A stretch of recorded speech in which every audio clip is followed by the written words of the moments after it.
Ooh, this is open. This wasn't open in the demo. Patient charts left out in the open. HIPAA violation. High-end medical equipment gathering dust. Who's this guy? Welcome to the clinic. My name is Dr. Hugo. How can I help you? The man takes a measured sip of water from a clay cup as he eyes you carefully. Behind him, shelves heaving with medical textbooks. I've never seen a clinic on a boat before. Yes, it's different, isn't it? I find that it is much easier to connect with my patients than it was at my old practice in Sunset. Man, the voice acting is really nice in this game, as expected, but everybody has these really nice accents, and then here I am with my standard Californian accent. The Sunset is an upper class district north of Cusack. I feel like my accent sticks out, maybe for not so great reasons. Of course. I'd like to ask you a medical question. Of course. What can I help you with? What makes someone go completely catatonic? An empty vessel where a human being used to be. Catatonia is an incredibly general symptom. It could be caused by anything from overdose to meningitis to a stroke. I'd need to see the patient to venture a guess. If Pseudopod got a stroke, he'd be long dead by now. Pseudopod will not be exposed, nor will you. No, it would all be guesswork, which is unwise, medically or ethically. The thing is, he's not really mobile at the moment. He angles his head slightly as he looks at you impassively. Could you recommend another doctor at least? Someone would be reckless enough to diagnose a patient in absentia. I don't recommend such a doctor at all. Warning noted. Where can I find him? All right, Party Alley. There's a clinic there, run by one, Gonzalo Gonza. An altar to Belarus, the bazaar's unofficial patron star. It is cluttered and precarious with offerings. The shrine lacks the sacred air of Mercian churches you knew as a child. It is an organic thing, maintained by locals of their own volition. Like a collective artwork. A spectacle of Porphyrian humanity. The steps worn with years of its visitors' hope and grief. Whatever their meaning, they were enough to summon you here, now to this shrine rammed into the side of the city. Let's take a look at the elegies. Ink stains and knife scratches adorn the shrine. Jagged words cast toward the flickering skies. In your guiding, we learn. Do you envy our brief, searing lives? Marco loves Puss Puss. Puss Puss. As you fade, we follow. Someone just left these here? Ouroboros Black, an imported brand. As soon as you pick it up, you feel that whatever's inside it is not cigarettes. Open the pack. Outslide a few staple pages folded neatly into a little cuboid, almost exactly the dimensions of the package. Rite of passage. It's an exit visa. Permission to travel freely out of Portofino. This is a drop of some kind. A hush falls over the shrine. A wisp of smoke tendrils into the air. Let's examine. An elderly man stares back at you from a printed headshot at the document's apex. Long black and grey hair swept back in a wave. Augustino Dante, according to the name on the pages. Born in the year 27 in La Luz. Are these legit? The name, who knows? The document, yes. City issued. Holographic stamp and all. Ooh. Do we take them or do we leave them? Oh, let's take them. You Just in refold case. the pages along their elaborate creases and slip them in your pocket. Right.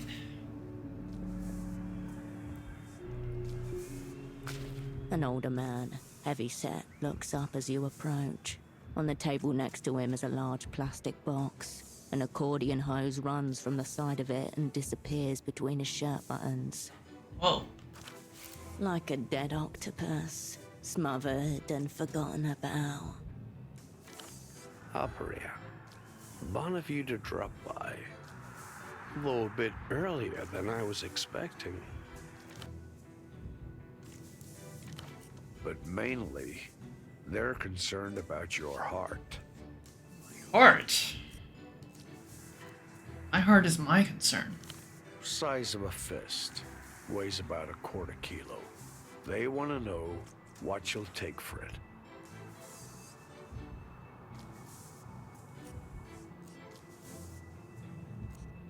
I remember reading this. My heart's got a 10mm bullet next to it. A heart with history. There's connoisseurs who'd pay a premium for that. Reminds me of a story in the paper. An Azuri cannibal pays another man for the pleasure of killing him and devouring his heart. Gruesome scene.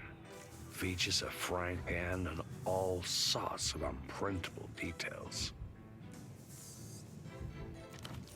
One detail they did print, though, was this. A fella who sells his own heart accepts his payment by check. GMs find it uncashed in his blood-drenched shirt pocket.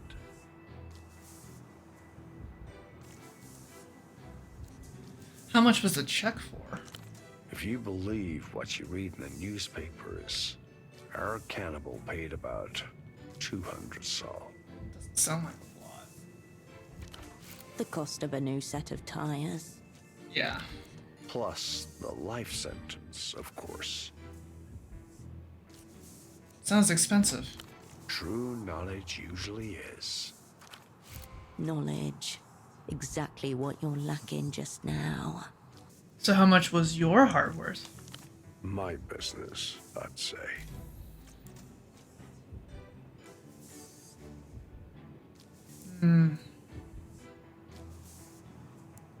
Let's exert. Let's try it. Okay, a success.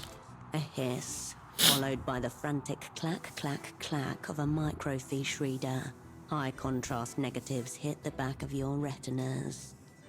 58, collapse of Ildeser's Grand Bridge. 60, Laplage's royal family liquidated. 63, suppressed uprising in PR Yothi. 67, the Agora minor blackout. A name. Give me a name. Cryptonym redacted. Date of birth redacted. Nation of origin disputed. Joined the opera late 40s. Declared null entity in 69. The microfiche reader clacks a final time, settling on a monochrome picture. Beneath it, a nom de guerre.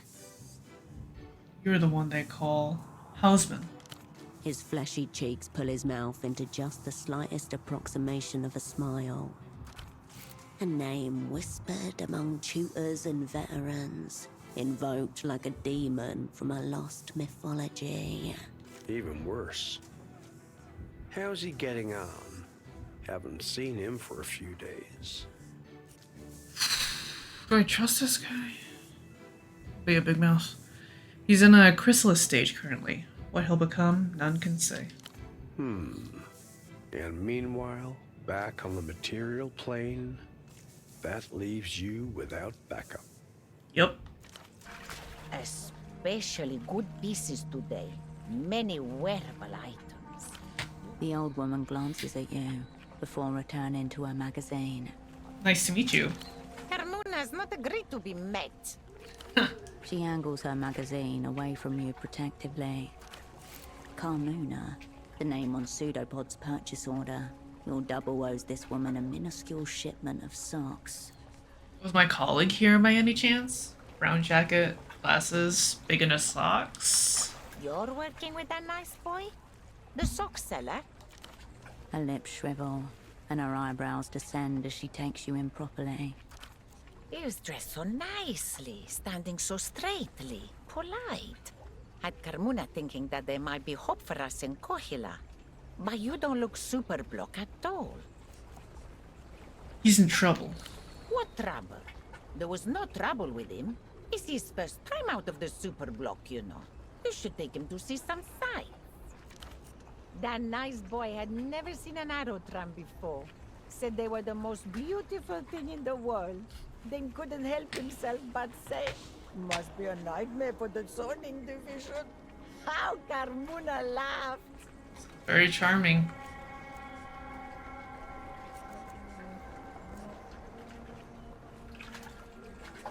He was drawn to transportation. Interesting. Something took him too far. You mean the Pittle Tract, perhaps? You can get there by tuk-tuk, easy. She focuses her attention back towards her magazine, careful not to let you see inside. Carmuna would help, but it's a busy day. Other matters to attend to. What are you hiding in that magazine? Quiet, Menina. Does Carmuna blurt your business? Who are you, anyway? She ruffles the magazine angrily, then looks up at something behind you. No! Are you crazy? He will see. Now Carmuna said too much. She peers out from behind the pages, eyes softening. She has deemed you clumsy enough to be trustworthy. We are dealing with an Ariel creep. He's watching the whole bazaar. Carmuna has a mirror in here. Watch him in turn. The woman angles her magazine towards the unfinished pylon towering at the edge of the market.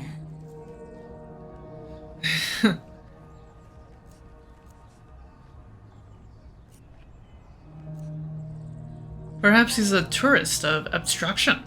Don't be so naive. All sorts of bad types around these days. Bazaar isn't what it was.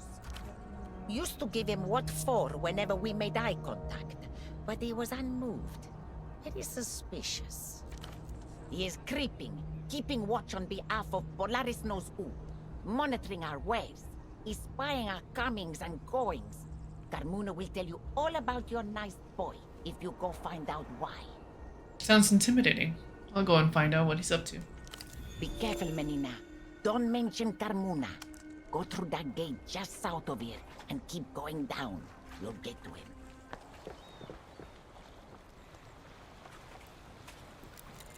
Some kind of rule or interdiction. Now a fist? Black what? Aw, man. The pry bar? Dang it. Where do I get these tools? Construction materials still in their box, somehow gathering rust.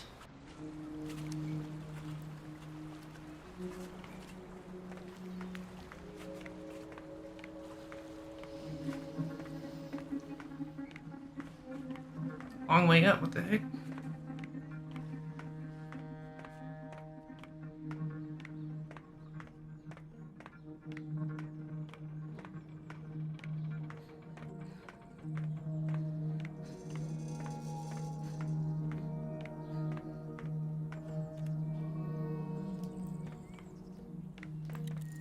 Bottled water, meal bars, wipes, supplies for an extended stay.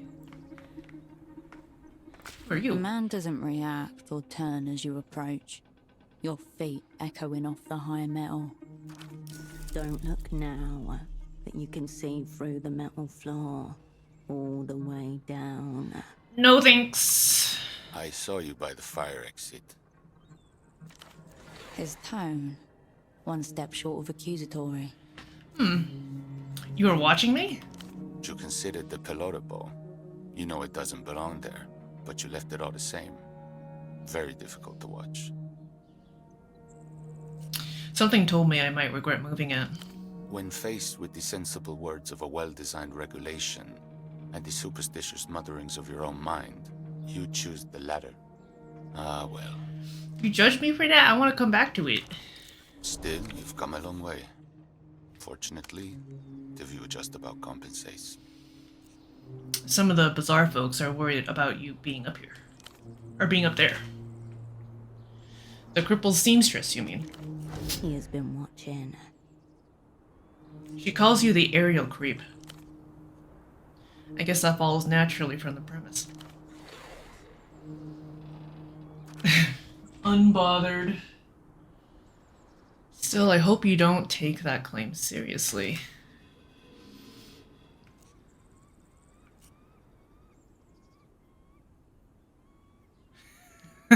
Let she, who has not called an adult phone line, recently cast the first stone. I'm afraid to say I can't relate. At all. No offense intended. Nor me. I'm just kidding. His intentions are benign. What your problem with the pelota ball? Its presence offends me. That's a clearly marked fire exit. If you have the chance, I'd appreciate if you'd remove it. I kind of want to go in. Still want to go in there. What are you doing up here? I'm being punished. My employer has placed me in an impossible position. I'm a safety inspector, watching the lines. As you might have noticed, this pylon is under construction, technically. Why is this assignment a punishment? It's my role to ensure the lines and pylons are all built according to code. And this line, Line 9, will never be finished. Line 9. The same line the man by the aerotram station was told to wait for. So, if someone were told to grab the Line 9 tram... Then they would be waiting a very long time. Damn. A cruel joke, most likely. Why is that? Where to start? This pylon's angle Ooh, deviated skill point, more level than up. expected as the concrete set. Hazardous near water. Shouldn't have skimped on materials. Human existence always carries entropy with it. That's inherent in the system. Social insurance, pensions, fair wages. These are measures against the entropy of living. They're also expensive. Preach. Behind the abstractions, an unopened envelope rests on a countertop. The words, "Final Notice," stamped across its front.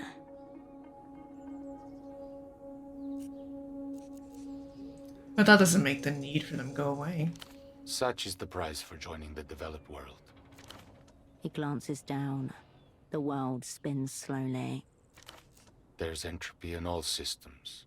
No living thing can avoid it entirely. I'll see you later. Perhaps.